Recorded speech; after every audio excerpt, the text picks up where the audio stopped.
યોગીજી મહારાજ પોતે ઠાકોરજીને લઈને આફ્રિકાના વિચરણની અંદર હતા.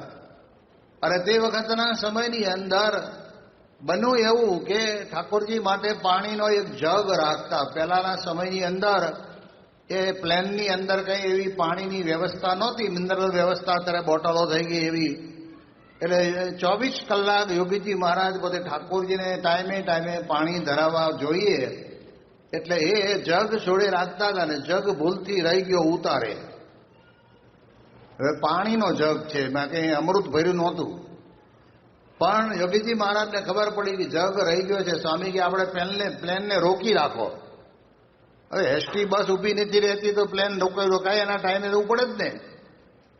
બાપાએ કહ્યું તાત્કાલિક હરિભગતને દોડાવ્યા, ત્યાંથી જગ લઈ આવ્યા. જગ આવ્યા પછી તારે એમને હાશ થઈ કે મારા ઈષ્ટદેવને પાણી ધરાવવા માટે થઈને આ જગ ભૂલી ગયા હતા, જગ આવી ગયો, બહુ સારું થયું.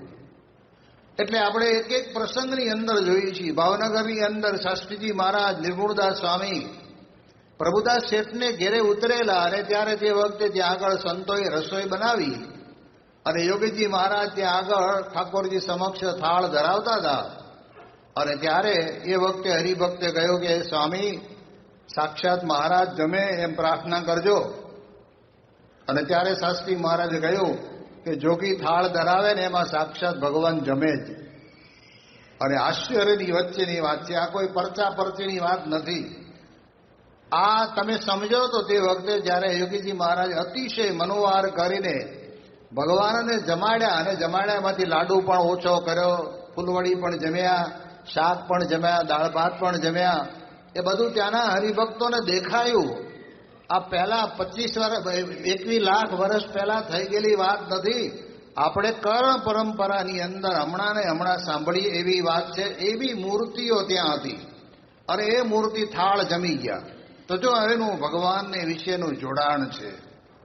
એ યોગીજી મહારાજને ભગવાનમાં જોડાણ હતું તો એમણે ભાદરાની અંદર અક્ષર બ્રહ્મ ગુણાતીતાનંદ સ્વામીના જન્મસ્થાનની અંદર, જન્મસ્થાનનું બહુ જ નાની જગ્યા હતી, પણ યોગી બાપા કે આપણે અહીં આગળ મંદિર કરીએ. અને તે વખતે 1967ની અંદર અમે બધા યુવકની અંદર યોગીજી મહારાજની સાથે વિચરણમાં હતા અને ભાદરા આવેલા. અને તે વખતે જગ્યા ઉપર યોગીજી મહારાજે ખાતમુહૂર્ત કર્યું અને 2 વર્ષની અંદર યોગીજી મહારાજે ત્યાં આગળ મંદિરની અંદર પ્રતિષ્ઠા કરી, ધામ ધામીને મુક્તની મૂર્તિ બદલાવી.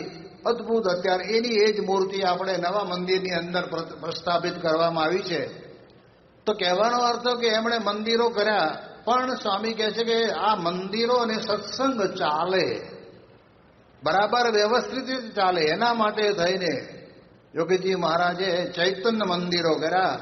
અને એમાં ચૈતન્ય મંદિરની અંદર સૌ પ્રથમ વખત પહેલામાં પહેલી કોઈને નવ યુવાનને દીક્ષા આપી હોય તો એ આપણા ગુરુ મહંત સ્વામી મહારાજને, કે એમની ભેટ, મહંત સ્વામી મહારાજની ભેટ આપણને યોગીજી મહારાજે આપી.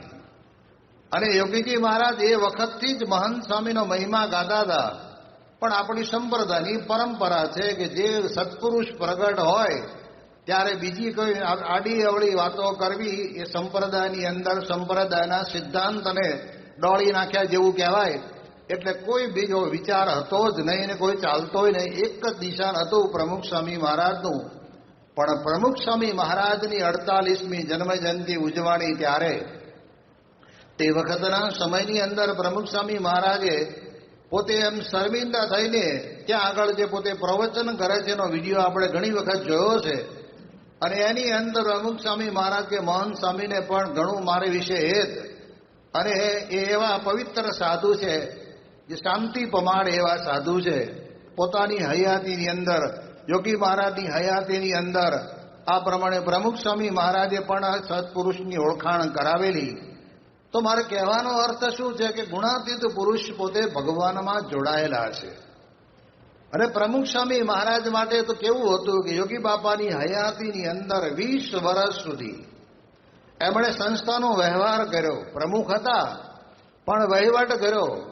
અને એમાં આ તમારે આજુબાજુની અંદર અહીંયા રઢુ ને પુરુષોત્તમપુરા ને એ બધા સ્વામીપુરા જે બધા પુરા હતા એ પુરાની અંદર રહેલી જમીનો વહીવટ કરવાનો, એનું જે કંઈ ત્યાં આગળ જે કંઈ દામ ભરવાના હોય ભરાવી દે, એને ત્યાં આવક આવે આવક લેવાની, એને વેચવાની, એમાં પૈસા આવે, મંદિરોની અંદર વ્યવસ્થા કરવાની, આવો બધો વ્યવહાર કરતા હતા. એટલે કોકને એમ લાગે કે યોગીજી મહારાજ ધામમાં ગયા પછી પ્રમુખ સ્વામી મહારાજને, યોગીજી મહારાજને ઠાકોરજી સાથે જેવું હેત હતું, જેવું જોડાણ હતું એવું રહેશે કે નહીં. પણ પહેલા જ દિવસથી આપણને ખબર પડી ગઈ. એમને યોગીજી મહારાજ જ્યારે મુંબઈની અંદર ધામમાં પધાર્યા અને પછી જ્યારે પ્લેન દ્વારા એમને રાજકોટ લાવવામાં આવ્યા અને પો મહિનાની કડકડતી ઠંડી, એકાદશીનો દિવસ અને રાતના લગભગ 8-9 વાગી ગયેલા, અને તે વખતના સમયની અંદર અત્યારે જેમ બધી ડેડ બોડી રાખવા માટેના યંત્રો આવી ગયા છે એવું પહેલા નહોતું. એટલે કદાચ એકાદ દિવસ આપણે વધારે રાખવું હોય, બધા પરદેશના દેશના હરિભક્તો દર્શન કરી જાય, છેલ્લા એના માટે થઈને જે કંઈ કરવું ઘટતું હોય તો બરફની પાટો ત્યાં આગળ ચારે બાજુ મૂકેલી અને કડકડતી ઠંડી, અને પ્રમુખ સ્વામી મહારાજ યોગીજી મહારાજને જે સ્ટેશન વેગનની અંદર ઓપનમાં પધરાવેલા હતા એમની બાજુમાં જ ઉભા હતા. અને ત્યારે પ્રમુખ સ્વામી મહારાજને યાદ આવ્યું, યોગીજી મહારાજને તો ઉનાળામાં ધાબળો ઓઢવા જોઈએ. અરે અત્યારે શિયાળાની કડકડતી ઠંડી છે, સ્ટેશન વેગન સડસડાટ ચાલતું જાય છે, ઠંડો પવન આવે છે, આજુબાજુ બરફ ગોઠવ્યા છે, યોગી મહારાજને ઠંડી લાગતી હશે.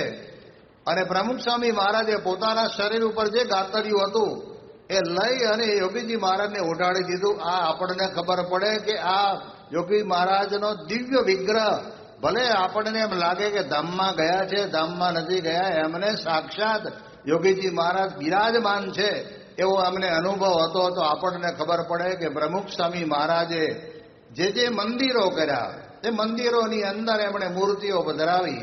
45 વર્ષની અંદર 1000 મંદિર કર્યા. દુનિયાના ઇતિહાસમાં તપાસ તો કરો ક્યાંય કોઈ એક વ્યક્તિ કદાચ પોતાનું આવડતે વડે કરીને કંઈક નાનું એવું સ્થાન બનાવી દે. આ તો સંસ્થાની કેટલી બધી જવાબદારી સંભાળતા હતા, કેટલી બધી પ્રવૃત્તિ કરતા હતા કે સંતો બનાવવાના, હરિભક્તોને ઘેરે પધરામણીએ જવાનું, પત્રો લખવાના, મંદિરો બનાવવાના. મંદિરો બનાવવા એટલે બનાવવા એટલું નહીં, આ જગ્યા જ્યારે લેવાની હશે ને ત્યારે પણ પ્રમુખ સ્વામી મહારાજે જગ્યા પર દ્રષ્ટિ કરી હશે. આટલી જગ્યામાં મંદિર નાનું પડશે, મોટી જગ્યા લો એવું કદાચ કહ્યું પણ હશે. અને એમણે જ પોતે અહીંયા આગળ પધારીને દ્રષ્ટિ કરીને આ પ્રમાણે પ્રતિષ્ઠિત કરીને આપણને મંદિર આપ્યું. તો આવા જે મંદિરો બન્યા છે, દરેક મંદિરના ઇતિહાસની અંદર જમીન પહેલા સંપાદન કરવાની હોય ત્યારથી માંડીને મંદિર ઉપર શિખર ઉપર કળશ ચડે ને ધજાદન ચડે ને મૂર્તિઓ બેસે અને આજીવન પર્યંત મંદિરની આજીવિકા ચાલતી રહે એના માટેના બધા જ પ્રયત્નો પ્રમુખ સ્વામી મહારાજ કરતા રહ્યા. અને એની અંદર એમણે પોતે આ વિરાટ કાર્યો કર્યા. તો આપણને ખબર પડે કે ભગવાનમાં જોડાણા. પ્રમુખ સ્વામી મહારાજના થોડાક પ્રસંગો આપણે સમજ્યું, જોડાયા એટલે શું, નહીતર એક હારે બે પ્રવૃત્તિ, જેને કહેવાય ને આપણે ત્યાં અહીં ઘણી વખત સંતોમાં એવું કહેવાય છે કે કોઠારી સંત હોય અને એમાં પાછા સંત નિર્દેશક હોય. એટલે કોઠારીને મંદિરનો વહીવટ પણ સંભાળવાનો હોય અને સંત નિર્દેશક તરીકે સત્સંગની જવાબદારી મધ્યસ્થ કાર્યાલય તરફથી જે કંઈ આદેશ આવે તે આદેશ પ્રમાણે એ બધી પ્રવૃત્તિ કરવાની હોય. બે કામ બહુ ચલાવવું અઘરું પડે, કંઈક તો ગમે ત્યાં આગળ ઓછું વધતું થઈ જ જાય, કરવું ન હોય. પણ હવે સંજોગ એવા થાય, જ્યારે પ્રમુખ સ્વામી મહારાજે વિશ્વવ્યાપી આ સંસ્થા સ્થાપીને એનો વિકાસ કર્યો તો વિકાસની અંદર કેટલું બધું કામ કર્યું. દવાખાના કર્યા, સ્કૂલો કરી, છાત્રાલયો કર્યા, ગુરુકુળો કર્યા. તમે જોવા જાઓ તો આવા હરિમંદિરો કેટલા બધા કર્યા અને 40 લાખથી વધારે લોકોને ભગવાનને માર્ગે વાળ્યા. આ તો કેટલું મોટું ભગીરથ કામ કર્યું કહેવાય પ્રમુખ સ્વામી મહારાજે. એટલે આપણે વિચાર કરીએ તો આપણને ખ્યાલ આવે તો સ્વામીશ્રી પોતે ભગવાનમાં જોડાયેલા છે. કેવી રીતે જોડાયેલા છે? તો પ્રમુખ સ્વામી મહારાજ 1974ની સાલની અંદર યોગી બાબા ધામમાં ગયા પછી પહેલી વખત આફ્રિકાના પ્રવાસે જતા હતા. ત્યાંથી પછી લંડન જવાનું હતું, ત્યાંથી અમેરિકા જવાનું હતું. અને તે વખતના સમયની અંદર ત્યાં પ્લેનનો પાયલોટ પોતે ત્યાં આગળ પ્રમુખ સ્વામી મહારાજને રિસીવ કરવા આવે છે કે સ્વામીજી, હું આપને આમંત્રિત કરું છું તો આપ અમારા પ્લેનની અંદર બિરાજમાન થાવ. હવે તે વખતે આમ સીડીમાં ચડીને જવાનું હોય, પગથિયા ચડતા ચડતા ચડતા પ્લેનના દરવાજાની અંદર પ્રવેશ કરવાનો. અરે પ્રમુખ સ્વામી મહારાજે તરત જ બાજુમાં એક સંત ઉભા હતા, જેના હાથની અંદર હરિકૃષ્ણ મહારાજની મૂર્તિ, જે મૂર્તિને યોગીજી મહારાજે પૂજેલી, જે મૂર્તિને ગુણાતીતાનંદ સ્વામીએ પૂજેલી, અને જે મૂર્તિને અત્યારે વર્તમાન કાલે આપણા ગુરુ હરિ મોહન સ્વામી મહારાજે પૂજી રહ્યા છે, એ જ મૂર્તિને લઈને ઉભેલા સંતને કે તમે જાઓ પહેલા. હવે જ્યારે પાયલોટ પોતે આપણને બોલાવવા માટે પ્રમુખ સ્વામી મહારાજને આમંત્રિત કરે, ત્યારે સેવક જે સંત ઉભા હતા એને કહ્યું, બાપા આપને એ આમંત્રિત કરે છે તો આપ પહેલા ચલો. સ્વામી કે આપ શું કરે છે, પહેલા ભગવાન પછી આપણે.